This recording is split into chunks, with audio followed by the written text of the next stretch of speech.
खुलुमबाय स्टुडिअ दं आं राजीब बसुमतारी बिश्वजित दैमारी बिथाङा बिपिएफ दोलो नागारनानै एबा रिजनेल पार्टी नागारनानै मानो नेशनेल पार्टी जयन जाहैदोंमोन बेखौ रोखा खालामना होनांगौ मा जाहोनाव बिथाङा बिपिएफ दोलो नागारनानै एबा रिजनेल पार्टी नागारनानै बीजेपी दोलोआव जगदान जादोंमोन बेखौ रोखा खालामना होनाया मोजां होननानै बे समाव बिटिआर हाग्रा बिफाननि मावफुं सोद्रोमा रनजित बसुमतारी बिथाङा गोख्रों फिनजाथाय होदों बे समाव नोंथांमोना मिथिगौदि थांनाय साननैसो सिगां बिश्वजित दैमारी थामहिनबा आसाम आयेन आफादनि बुंथिगिरि बिथाङा बिटिआरआव दावबायफैनायनि गेजेरजों माखासे मानि अजद दैखांदोंमोन आरो बिथाङा फोरमायदोंमोन दि बिटिआरआव 200-300 कोटिनिबो बांसिन रां बाहायनो हाया आरो बे राङा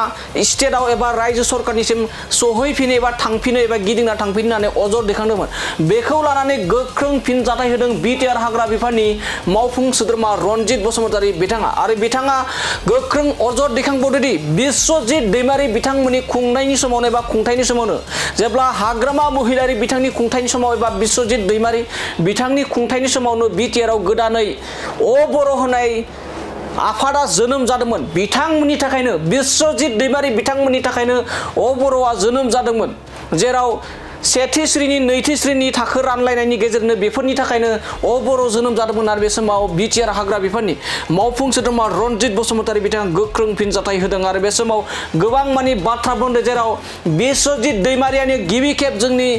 बर' एबा बिटिआरनि दैदेनगिरि गोख्रों दैदेनगिरि महरै बिश्वजित दैमारियानो गिबि खेब बिजेपि राजखान्थि दोलोआव जगदान जाहैदोंमोन जेराव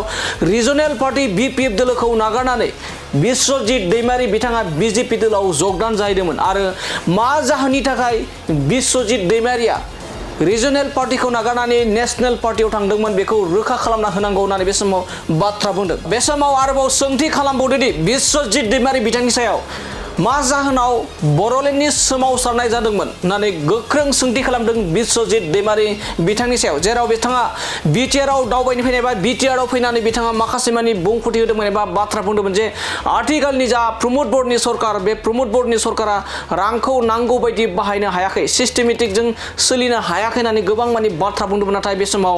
बिटिआर हाग्रा बिफाननि मावफुं सोद्रोमा रनजित बसुमतारी बिथाङा बेनि सायाव गोख्रों फिनजाथाय होनायखौ बे समाव नुनो मोननाय जादों हालामारि राजखान्थि आरो हादोरारि राजखान्थि बे मोननैजों रिफारेन्स लाबोनानै रिजनेल एन्ड नेशनेल पलिटिकल पार्टिसनि डिफारेन्सेस एन्ड रिफारेन्सेसखौ लाबोनानै बिटिसि एबा बिटिआर डेभेलपमेन्टनि बाथ्राखौ बुंदों बेवहाय बिथां बिश्वजित दैमारिया जाय बाथ्राखौ बुंदों एसे स्पिकार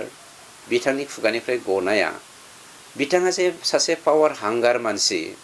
बे बुस्थुखौ जुदि स्पष्ट जानो हादों आं मोनसे बाथ्राखौसो नोंथांमोननि मिडियानि गेजेरजों एड खालामनो लुबैदों बिथाङा बे बाथ्राखौ बुंनायनि सिगां रायजो बर' 17 लाख बर'फोर दं 5 लाख मुसलमानफोर दं बेफोरबायदि ब्रेकआप जुदि कमिउनिटि वाइज ब्रेकआप खालामोब्ला जोंनि बिटिसिआव 35,84,000 भारतीय नागरिक बिटिआर बासिया गासैबो बावहाय रायजो जानानै दं जों बे 35,84,000 मानसिफोरखौ बिथाङा मानो आपिल खालामदिया जे नेशनेल पलिटिकल पार्टीनि जानानै बर'लेण्डनि मानसिफोरखौ दैदेननो जौगाहोनो थाखाय आं बिजेपिनि जानानै सिफ जानो लुबैदों होननानै थोंजोङै बुंबानो जायो मानो बे खेंख्रा खेंख्रि बुंनांगौ जाखो आं मानो बे बाथ्राखौ बुंनो गोनां जादों व्हाई बर'लेण्ड मुभमेन्ट बर'लेण्ड मुभमेन्टआ मानो जादों बिथाङाथ' बिराद जारिमिननि बाथ्रा बुङो रामायण मुगा महाभारत मुगा pre historical period pre epical period pre mythological पिरियडनि बाथ्रा बुङो बर'आ नोंथां बुंनाय बायदिनो जोंनि मोनदांथियावबो हिस्टरिकेल माखासे प्रुफ होनो हायो आंबो नोंथाङा जेरै होनो नागिरदों 7,500 बोसोरनिख्रुइबो बांसिन रायजो जानाय बर' फिसाफोरजों 7,500 बोसोरनिख्रुइबो बांसिन रायजो जानाय बर' फिसाफ्रा दिनै भारतआ उदांस्रि जानायनि उनाव गणतन्त्रनि खान्थिजों मोन्थोरजों रोजा रोजा बोसोर रायजो जानाय बे हालामनि मानसि जानानै जोंनि जा गणतन्त्रनि गुदि मोनथाय बेखौ मोननो हायैनि थाखायनोथ' बर'लेण्ड मुभमेन्ट बे मुभमेन्टखौ माखासेया एथनिक नेसनेलिज्म एन्ड टेरिटरियेल नेसनेलिज्म मोननै डिफारेन्स माबा बोखावथि लाबोनानै मुभमेन्टखौ गोबां रोखोमनि खालामदों। नंगौ बर'आ पेरेलेलि आबसुनि दैदेननायावहाय मा होनो डेम'क्रेटिक मुभमेन्ट खालामदों। BLT आरो NDBनि दैदेननायाव जों आर्म स्ट्रागल खालामदों। बे गासैबो थांखियानो जों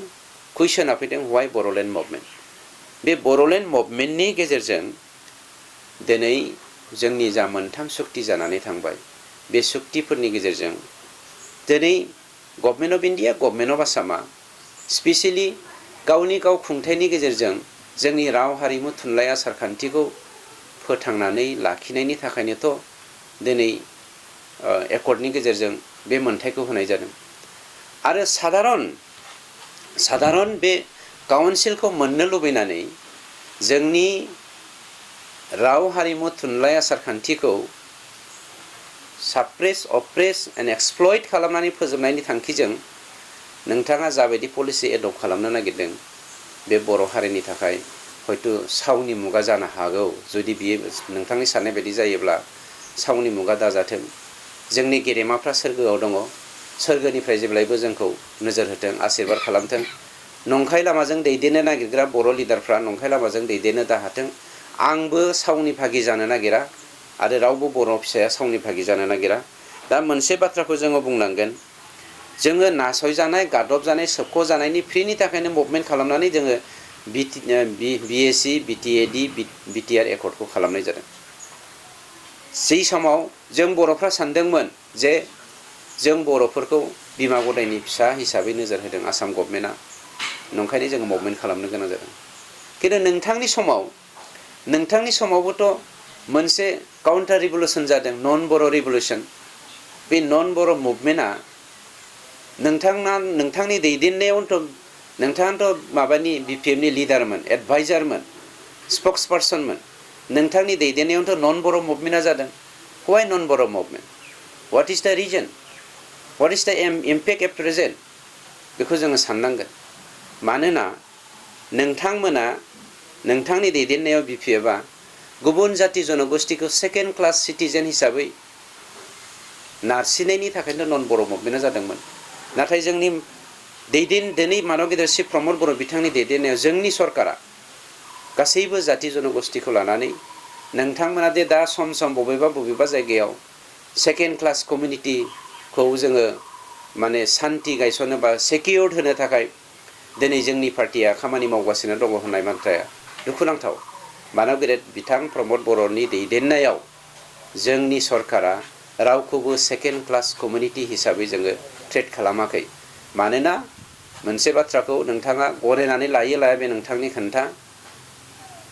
आसामाव गुबुन गुबुन जिल्लायाव,